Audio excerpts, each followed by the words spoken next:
Hello, St. Thomas Academy, and welcome to the Cadet Football Channel. My name is Mike Maxwell. I'm your host. And as always, to my left is head football coach Dan O'Brien. Welcome to the show. Great to be back. Great. So before we get started, I want to remind you that if you want to make some comments or ask some questions of Coach O'Brien, make sure you add your comment or question in the comments section below. We'd love to answer anything you might be able to throw at us. So, Coach, a big win Friday night, a hard-fought, literally last-second victory over Mahtomedi. Final score 18-13. Give us your thoughts on the game. Well, it was it's turning into a typical Mahtomedi game. You know, we know any time that Mahtomedi and St. Thomas play, it's going to be a great game. It's going to be a close game. It's going to come down to the wire. You know, last year, Mike, if you remember, we went 4 overtimes. I thought there's no way we could get anything that was more exciting than that. This one might have been right there with it. Yeah, right? But just a fantastic game from a spectator perspective. You know, it was hard hitting, it was physical. There was big plays in the game. I wish we had played a little bit better in certain aspects of the game. I think there were from all three phases, from defense to offense to special teams. There were parts of that game where we didn't perform at our highest, but at the end of the day, our kids did not quit.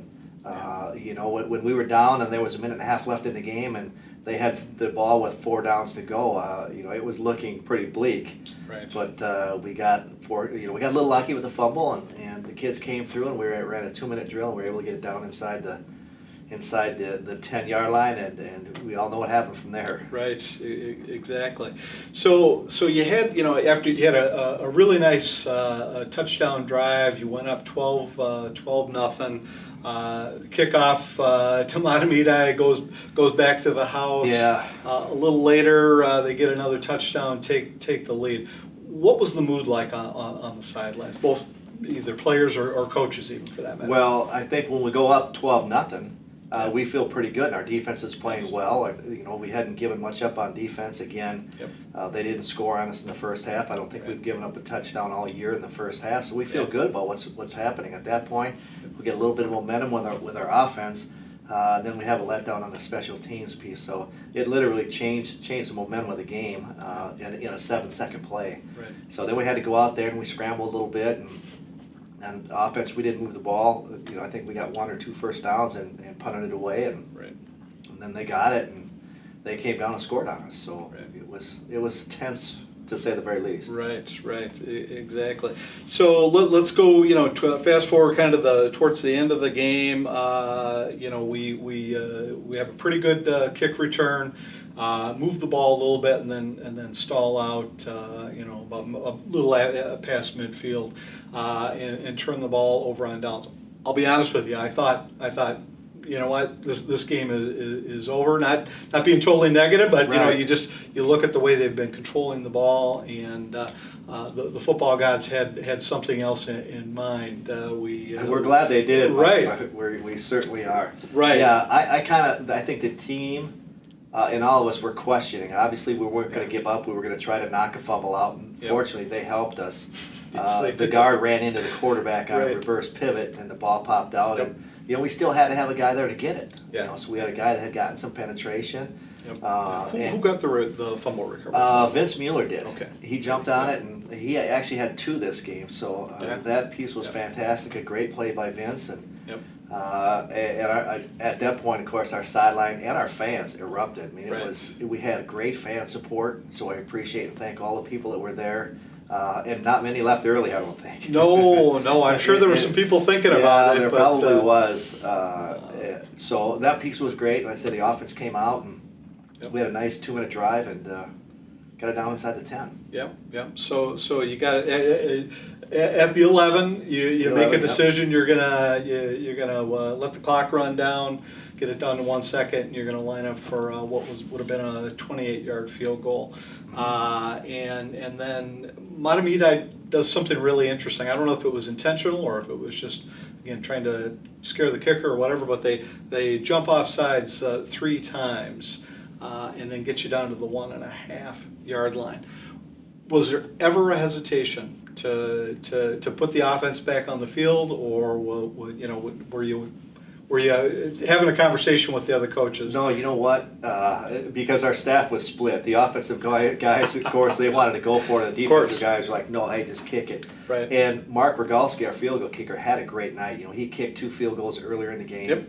Yep. So we feel great about that. We would have kicked it, Mike, had it been on the 11 or had it been on the 6, and maybe even the, you know, we would have kicked it from the 3.5. But Right. if you remember, we were on the right hash, and the right hash is a tough angle for a right-footed kicker. We would much rather be on the left hash. That's easier. And then once it got inside that extra point line, that 3-yard line, down to the 1.5, I'm like, no way.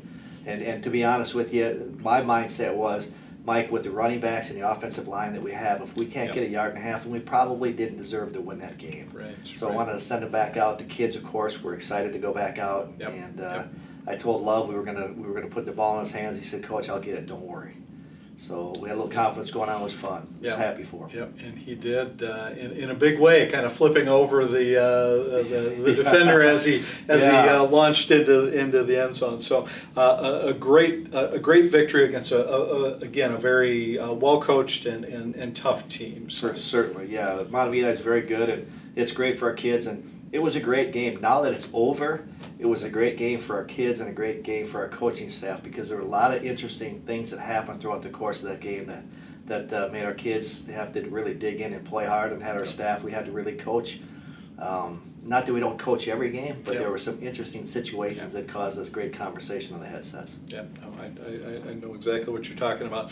So a game like this usually uncovers a few things. You alluded to it before. What are the things that you're working on this week to get ready to kind of ride out the rest of the season? Well, the number one thing is our special teams, our kick return. This is the second kickoff we've given up this year. We gave one up against South St. Paul. Now we gave up another one, and in important games, in important times.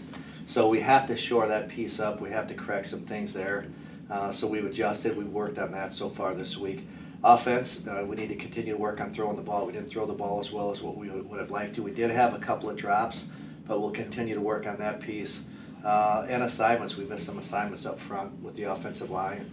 Defensively, we got to continue to work on tackling. I know I sound like a broken record. We talk about that every single week. That and consistency throughout the game.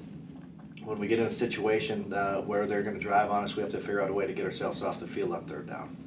Right.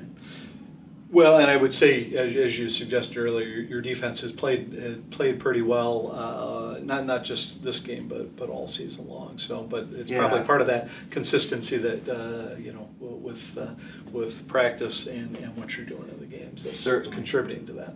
Yeah, and we're still young on defense, Mike. We replaced 8 starters from last year, so we have some young kids, and we've had an injury that's caused us to, play some other kids in there as well. So we've got to just keep working with those kids and keep getting better each week. Right. So with the win, you moved to 6-0. The regular season is coming to a close very quickly. We're here on a Tuesday. We play Friday night, and then again Wednesday. Your next opponent is Apple Valley. Tell us what you know about Apple Valley and what you expect out of them. Well, number one, we know that the record's not great, but we also know that Apple Valley has played us really well. All 3 of my years here, we've had good battles with them. They're always big, they're always physical, and they always have a couple of really good athletes on the outside. So that's what our focus will be on this week, making sure that we have a plan in place to take their skilled kids and to handle their size and physicality up front. Last year's game was 16-0 at Apple Valley, and we're back at Apple Valley again this year. So we expect it to be a dogfight. I think for me, I've always been the type, you throw out the records and take a look at their players, and they have some players that can hurt us. So we need to make sure that we can dominate them like up front all night long. If they get 2 throws over your head, it's a 14-0 game. So it can change that fast. So that's what we'll focus on this week. Again, they've got some talent, they've got some physicality up front. Probably not as much depth maybe as they had last year, but we certainly will not overlook the Apple Valley Eagles. Got it. Anybody in particular you're a little nervous about that present maybe some problems for your defense or your offense? A couple of guys. They've got a good quarterback. He has had a couple of scramble runs for touchdowns. One was 85 yards. They've got a big physical running back that they had as a junior last year. You'll see him wearing number 5. They'll line him up in a Wildcat and just bull forward with that. Okay. And they got a receiver number 11 that we'll look to put our best on him this week as well. Okay, good. Sounds like you're ready to We'll go. watch film, yeah. And then what are you hoping to see from our boys as they take the field Friday? Well, I hope to see more consistency up front on offense. I hope to see us do a better job with our assignments. Obviously, I want to see our special teams improve and take a step there, just have more consistency with the defensive guys. And I'd love for us to come out of the gate early. Let's score some points in the first half. Let's not give up a touchdown in the first half. Right. See if we can get ahead and get some momentum. Right. All right, Coach. Well, thanks for taking some time to talk a little cadet football. Great victory last Friday. Again, we'll hope to come away with the win on Friday night as well. So thanks for taking the time. Thanks for having me. So just a reminder, cadet football team will play Apple Valley at Apple Valley on Friday night. Kickoff is scheduled for 7 p.m. I believe tickets need to be purchased online, and if so, we'll have the link in the below. And if you are unable to attend and want to watch online, you can do so at cadetbroadcasts.com. Again, we'll link that up for you down at the bottom. Thanks again for watching, and we'll see you next week. Go Cadets!